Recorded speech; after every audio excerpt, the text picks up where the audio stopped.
Mindoro Provinces. Kasama natin sa balita, Radyoman Marcelo Raro.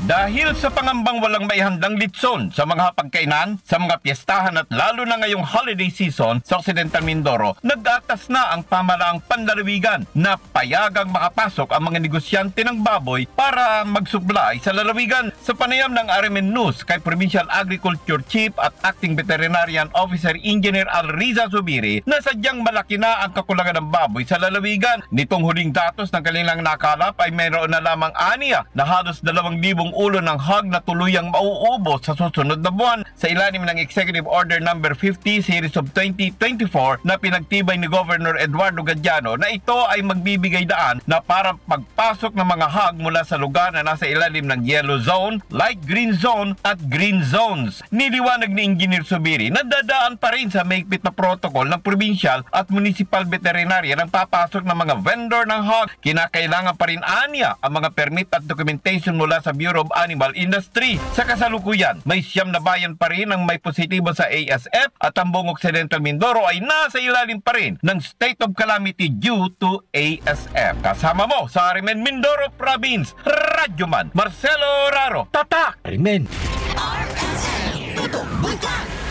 Nakapagtala ng 4